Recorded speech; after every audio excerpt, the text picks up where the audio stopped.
ప్రభుత్వాన్ని, జగన్మోహన్ రెడ్డి గారిని దూషించడమే పనిగా పెట్టుకోబోతున్నాడు నారా చంద్రబాబు నాయుడు గారు. కాబట్టి దీన్ని కూలంకుషంగా ప్రజలు అర్థం చేసుకోవాలి. ఇంతకు ముందు చెప్పాను, మళ్ళా చెప్తాను. నేను మనస్ఫూర్తిగా చెప్తున్నాను, ఒక మానవుడిగా చెప్తున్నాను, ఒక పౌరుడిగా చెప్తున్నాను. జగన్మోహన్ రెడ్డి గారి తప్పిదం పోలవరంలో ఏ మాత్రం లేదు. నారా చంద్రబాబు నాయుడు గారి ప్రభుత్వం చేసిన తప్పిదాల వలనే పోలవరానికి ఈ దుస్థితి పట్టింది. 4 సంవత్సరాలకు అవుతుందా, 5 సంవత్సరాలకు అవుతుందా? చివరికి అపర మేధావినని చక్రం తిప్పానని చెప్పుకుంటున్నటువంటి నారా చంద్రబాబు నాయుడు గారు కూడా చెప్పలేని దుస్థితికి రావడానికి కారణం నారా చంద్రబాబు నాయుడు గారి ప్రభుత్వం చేసినటువంటి తప్పిదం తప్ప మరొకటి కాదు అని ఈ సందర్భంగా నేను మనవి చేస్తున్నాను. ఒక్క 4 నిమిషాలు మీరు ఓపిక పడితే ప్రజలకు అర్థమయ్యే విధంగా నేను చెప్పేటటువంటి ప్రయత్నం చేస్తానని కూడా ఈ సందర్భంగా నేను మనవి చేస్తున్నాను. ఇది నేను ఇందాక చెప్పినట్టుగా పోలవరం, గోదావరి నది మీద ఉన్నటువంటి Polavaram is a peculiar situation. దాన్ని అన్ని నదుల మీద కట్టినట్టుగా ఇక్కడ ప్రాజెక్టు కట్టలేదు, నదిని డైవర్ట్ చేశారు. దాన్ని మీకు ఎక్స్ప్లెయిన్ చేస్తాను. ఫర్ ఎగ్జాంపుల్, ఇది నది ఇక్కడ నుంచి ప్రవహిస్తుంది, గోదావరి నది. సహజంగా ఏం చేస్తారంటే నదికి ఇలా కట్టేస్తారు. ఇది డ్యామ్, ఇదేమో ఎర్తకం రాక్ ఫిల్లింగ్ డ్యామ్, ఇదేమో స్పిల్వే. ఇది జనరల్గా నాగార్జున సాగర్, శ్రీశైలం, ఇంకా అనేకమైనటువంటి ఆల్మోస్ట్ చాలా ప్రాజెక్ట్స్ ఇలాగే కట్టారు. కానీ ఇక్కడ ఉన్నటువంటి పరిస్థితి ఏంటంటే ఇక్కడ ఈ నదిలో ఉన్న ప్రత్యేకత ఏమిటంటే భూభాగంలో కిందకి వెళితే ఎక్కడ కూడా అన్ని ఇసుక పొరలే తప్ప, చాలా దూరం వరకు ఇసుక పొరలే ఉన్నాయి. 900 మీటర్ల వరకు, సుమారు కిలోమీటర్ వరకు సుమారుగా, సబ్జెక్ట్ టు ది కరెక్షన్, ఇసుక పొరలే ఉన్నాయి తప్ప కొన్ని చోట్ల బలంగా స్పిల్వేని కట్టడానికి కావలసినటువంటి గట్టితనం ఎక్కడ దొరకపోతే అప్పుడు చాలామంది పండితులు, ఇంజనీర్స్ చాలామంది ఏం చేశారంటే ఇక్కడ తప్ప రెండవసారి కట్టడానికి వీల్లేదు కాబట్టి దీన్ని నదిని డైవర్ట్ చేయండి అన్నారు. అంటే ఏంటంటే ఉద్దేశం, నదిని డైవర్ట్ చేయమంటే ఇక్కడ కొండలు ఉన్నాయి, ఇవన్నీ చిన్న చిన్న కొండలు, రాళ్ళు ఉన్నాయి. సో ఇది గట్టి ప్రదేశం కాబట్టి ఏం చేశారంటే నదిని మీరు డైవర్ట్ చేయండి అన్నారు. నదిని డైవర్ట్ చేయటం అంటే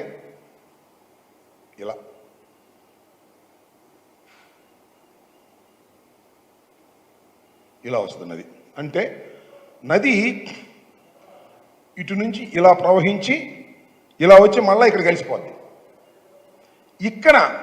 ఇక్కడ గమనించాల్సింది ఏంటంటే ఇక్కడ నదిని డైవర్ట్ చేయటం ద్వారా ఇక్కడ మీరు స్పిల్వేని కట్టమన్నారు. ఇది ఇక్కడ ఏం చేశారంటే అప్పుడు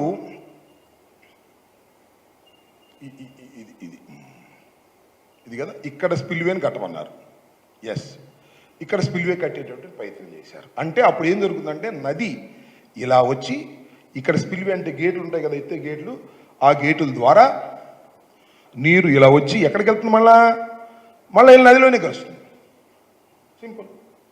సో ఇక్కడ బాగా కట్టుకోవడానికి అవకాశం ఉంది కదా. మరి దీన్ని ఏం చేయాలి, నదిని ఇక్కడ ఎర్తకం రాక్ ఫిల్లింగ్ డ్యామ్ కట్టేయమన్నారు. కట్టేస్తే ఈ నది ఇది ఆగిపోతుంది, ఇక్కడ నుంచి రిలీజ్ అవుతుంది, మొత్తం రిజర్వాయర్ తయారవుతుంది. ఇక్కడే చాలా కీలకమైన అంశం ఏమిటంటే ఈ ఎర్తకం రాక్ ఫిల్లింగ్ డ్యామ్ వెయ్యాలి అంటే దాని కింద, ఫర్ యూ కైండ్ ఇన్ఫర్మేషన్, ఇది ఇలా ఉంటుంది గట్టు, ఇలా ఉంటుంది కదా గట్టు. అంటే ఈ పైన కార్లు వెళ్తూ ఉంటాయి గట్టు. దీన్ని ఇలా ఎంత దూరం అయితే అలా డయాఫ్రమ్ వాల్ వేస్తారు. That is called diaphragm wall. ఎందుకు వేస్తారు ఈ డయాఫ్రమ్ వాల్? ఎందుకు వేస్తారు అంటే వాటర్ ఇలా నిలబడుతుంది కదా, సీపేజ్ రాకోకుండా, ఇలా సీపేజ్ వస్తే మునిగిపోద్ది కాబట్టి డయాఫ్రమ్ వాల్ వేసేస్తారు. అంటే ఇది ప్లాస్టిక్, సిమెంట్, ఇంకా చాలా మెటీరియల్ కలిపి వేస్తారు. That is called diaphragm wall. So ఇది దీని యొక్క ఉద్దేశం. సో మీకు గమనించాల్సింది ఏంటంటే ఇక్కడ ఈ earth cum rock filling dam ఏదైతే ఉందో దీని కింద డయాఫ్రమ్ వాల్ వేయాలి. ఇక్కడ మీకు ఇదంతా నది మీకు చాలామంది చూసే ప్రజలకు అర్థమైందని నేను అనుకుంటున్నాను, కాబట్టి దాన్ని ఎరైట్ చేసేస్తాను. ఇప్పుడు వాట్ ఈస్ దిస్? ఇప్పుడు డయాఫ్రమ్ వాల్ వరకే మనం మాట్లాడదాం. నది ఇది కదా, నది ఇది, నది డైవర్షన్ ఇది. ఓకే, ఇది చూసుకుందాం. ఇక్కడ డయాఫ్రమ్ వాల్ వెయ్యాలి. ఈ డయాఫ్రమ్ వాల్ వెయ్యాలి అంటే నిబంధన ఏమిటి అంటే డయాఫ్రమ్ వాల్ వేసే ముందు, డయాఫ్రమ్ వాల్ వేయటం, earth cum rock filling dam చేయటం ఒక రోజుతో అయ్యే పని కాదు, ఒక సీజన్తో అయ్యే పని కాదు. It may take 2 or 3 seasons. అంటే 2-3 వరదలను ఎదుర్కోవాల్సిన పరిస్థితి ఉంటుంది. కాబట్టి ఏం చేస్తారంటే ఇక్కడ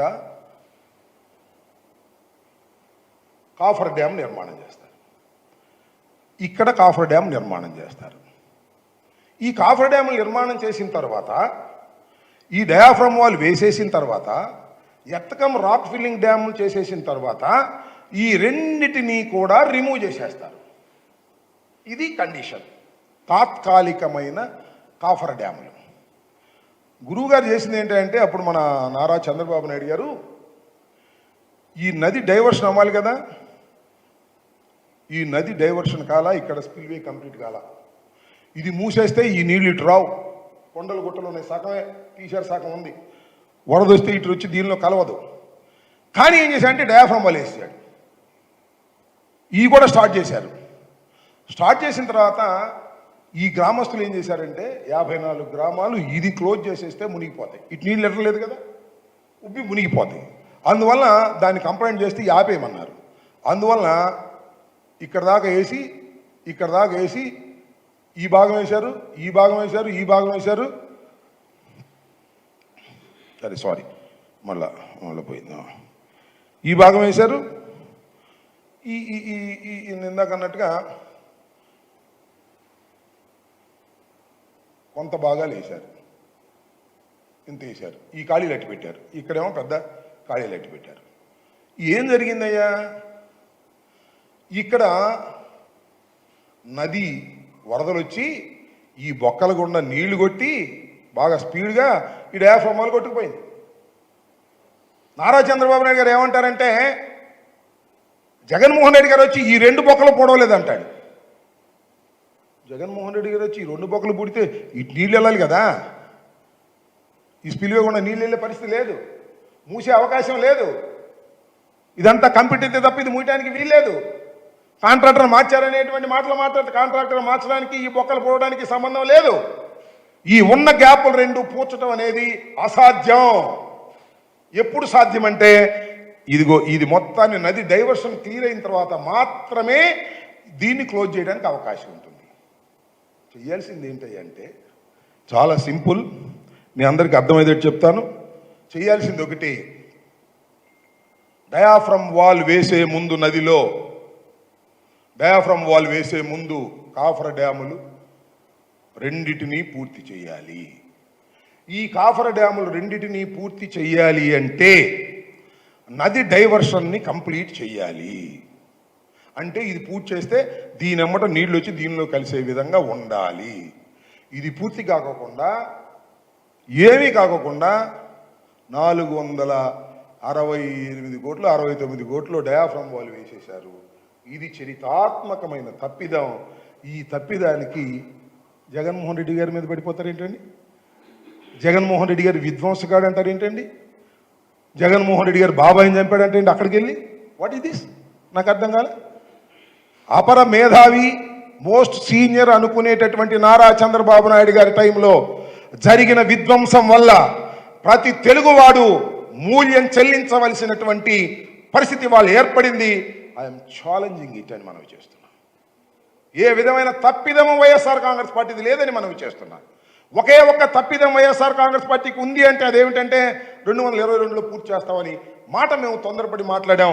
ఈ డయాఫ్రామ్ వాళ్ళు దెబ్బతింది అని అనుకోకుండా అది ఒక్కటే మేము మాట్లాడినటువంటి మాట. తర్వాత స్టడీ చేశాం. స్టడీ చేసి నేను చాలా స్పష్టంగా చెప్పడం జరిగిందని కూడా ఈ సందర్భంగా నేను మనవి చేస్తున్నా. దీనిలో పోలవరం విషయంలో ఇది మరొకసారి చెప్తున్నా, ఇది డాక్టర్ వైఎస్ రాజశేఖర రెడ్డి గారు కలలు కన్నటువంటి ప్రాజెక్ట్.